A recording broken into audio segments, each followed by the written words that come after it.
Hello again, everyone. This is Depute with another Inside TV Guide. This one for a few weeks later, starting on Valentine's Day 81, cast of WKRP in Cincinnati. And in this cover, it was specific to Richard Sanders, whom, as we know, played Les Nessman on the show. Many people viewed him as enigmatic, and even fellow cast members started to feel the same way. And the article in this issue, Frank Bonner mentions going on a press tour with him for the show and learning not much at all about the real Richard Sanders. All the other cast members and other friends of his say that he enjoys playing different characters at parties, interviews, and even just hanging out, which is a bit of a surprise, especially for somebody that was getting their breakout role, so to speak, on WKRP. In the interview, he, hints coyly about doing those kinds of things, but doesn't really kind of address this or whatever. I guess that's just part of his personality, goofing around and having fun. Of course, he went on to continue to act, but this was his big role, of course, what he's known for, and a lot of voiceover work afterwards as well. The other thing mentioned on the cover is why local newscasters don't stay put. I think at face value, anyone reading this would have some sort of understanding or interest in television would know why certain newscasters would be moving to different markets, likely for pay and likely for more notoriety, and some may be trying to get the call up to the network. Being number one in a market for a personality only does so well, and then you're starting to get the payday advances from other markets. Almost 42% of the female anchors had moved year to year leading into 81, from 79 to 80. That's a really high percent. That's almost half, and they're moving, one would hope, for the better. I'm sure there's always going to be expectations and reasons why some might be changing market, not necessarily to get a bigger paycheck.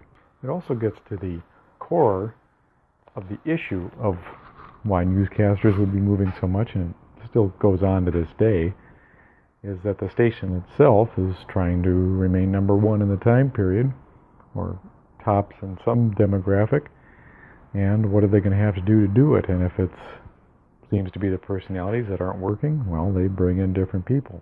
What's interesting too is, as you think about that moving along, very rarely does a station ever acknowledge that a personality is leaving. And even if they do, in 1981, there was no way to figure out where they went, if you liked them, to send a good wish. It's the same kind of thing in radio at the time, too. Coincidence with WKRP on the cover. Up and down the dial, as the theme song would say. You're always moving market to market, whether you want to or not. And stability didn't seem as much the key as it was trying to move up. What that meant seemed to be different for each person.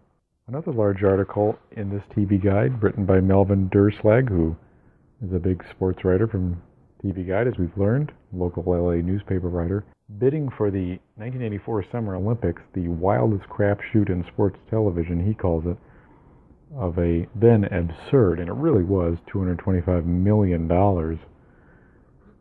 far beyond anything had ever occurred for bidding for Summer Olympic Games.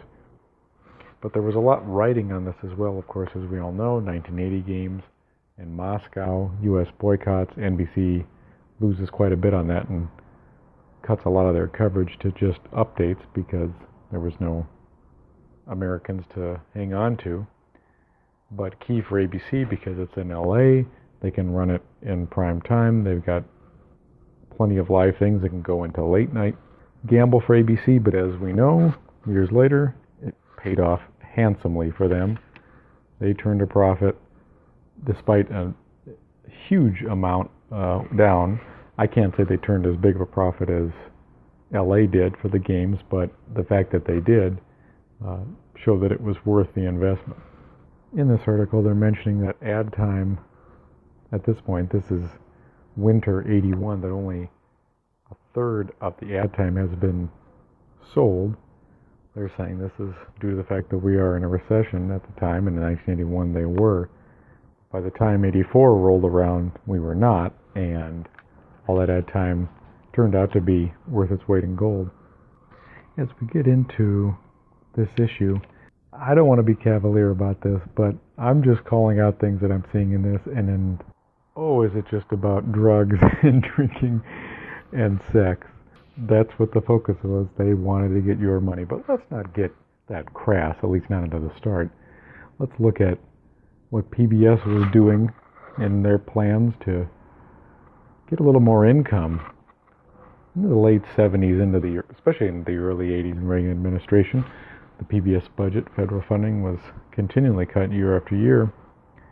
So they've planned to do a pay television service that what they say would cost about $10 to $13 a month.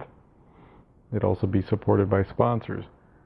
Interestingly enough, they were expecting that would grow to about 1 million subscribers.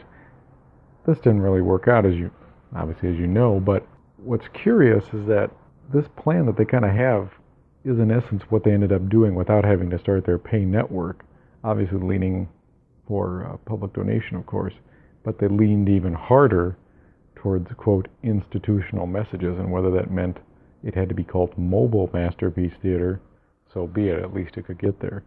I know that wasn't necessarily what they wanted to do, but they were able to do what they wanted, which was survive. The Animal House ad here for NBC, the biggest comedy hit of the time, of all time at that time, is curious to me because it says first time on TV, which is to suggest that it wasn't on any of those pay channels, or even the Z channel or any of those. I can only imagine the edits to this, but it fills out 2 hours from 8 to 10, 7 to 9 in the Central Mountain, trying to get those younger viewers. CBS was showing its usual Sunday night fare, Archie Bunker, One Day at a Time, Alice, Jeffersons. ABC, Jaws 2 from 8 to 10:30, and then a special called Shark Hunters to fill us out to 11. But NBC figured you'd stay tuned through Animal House. We've all seen it, and you want to see it again, to the special Women Who Rate a 10, Sexy Super Ladies, hosted by Eric Estrada, Linda Gray, and Howard Hesseman. Couple competitors on there, but notice the Howard Hesseman photo there on the bottom. That's from that TV movie talked about in a previous Inside TV Guide. Plus visit a centerfold photo session. Looking locally, this is where I'm starting to get into the drugs and sex, although you could count on some of that in the network TV. Eyewitness News had a page each. This is from Los Angeles, KABC. Had a page each for their 4, 5, 6 o'clock. The 4 o'clock, and it's kind of hard to make out because looks like this TV guide survived a flood. And a little bit dark background, as you see Mom face down drunk, holding a lit cigarette with appears to be a bottle of gin. Poor kid looking at her, and Mommy's got a problem. What do you tell your kids? Alcoholic females. Tough for that kid to come home and Mommy's half through. You may learn to help yourself. At least it's positive at the end, but boy, the heavy amount of the advertisement saying drunk moms. And if you're a teen that's hooked on angel dust, this TV movie, which is based on a true story, may help you as well. Jean Stapleton and her son. But again, you might help your son who's stuck on angel dust, but let's more focus on the beginning where he's happy and this drawing of 3 people trying to control him during another angel dust trip. Ken Michelman of the White Shadow is also in this. His continued outbursts, which of course, if you've seen this TV movie, are accompanied by high strings of horns and violins. So all these things are somehow tied to family, the sex, the drugs, the drinking. But not all these programs are for the family, or even could be accepted for it. Let's take a look at the KCOP 8 o'clock movie, Jesse's Girls. What a coincidence. There just might be a hit song like this at the time. Action venture with a twist. They're a gang of women outlaws who would do anything for revenge. Parentheses, recommended for adult viewers. Not kids, adult viewers. The description in TV Guide here low-budget melodrama about a young woman's path of vengeance against those who raped her and killed her husband. Adults, check this out. Kids, not so much. So instead of saying parental guidance, not recommended for kids, we'd actually like to recommend it for adults. Recommended for everybody, maybe not kids, but certainly in the annals of television history. Friday, February 20th, that famous Friday's episode with Andy Kaufman. Notice that it was only 70 minutes then. Started at 11:30. It at the time had not been pushed back to midnight by Nightline because the hostages had only been free for about a month at this point. All the ABC affiliates then were kind of on that staggered schedule. As you see there, the 11:30, 70 minutes, so Video West Backstage Pass, another kind of precursor to MTV Music Show, and at 1:10 a.m. Hollywood Heartbeat, same kind of thing. That's with Bob Welch. And then they ran a movie until they went off the air, and then you could make up the time that way. But getting ahead of myself, the classic Fridays episode, That's It Live, February 20th, 1981. Let's take a look at the ads. Of course, a lot of cigarettes as usual, and a lot of Velveeta. They go hand in hand. Here's one for Skoal. Remember, also on television, smokeless tobacco were not included in the cigarette advertising ban. So in the 70s, you saw cigar commercials, and you also saw smokeless tobacco commercials up until 1986. They also could sponsor sporting events, television programs.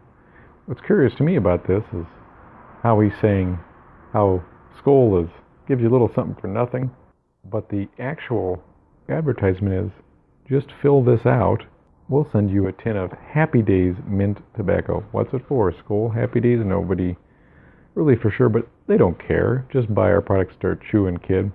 You just fill out your name and address and your age. Remember, in bold letters, offer not available to minors. There couldn't be a way to beat the system on that, could there? Nothing's coming to mind. I talked about cable earlier, and at some point down the line I'll be doing some Inside Z channel guides as well. I've got a bunch of those from back in the day for those interested. Here's an ad for Z channel, which was a local Los Angeles cable channel.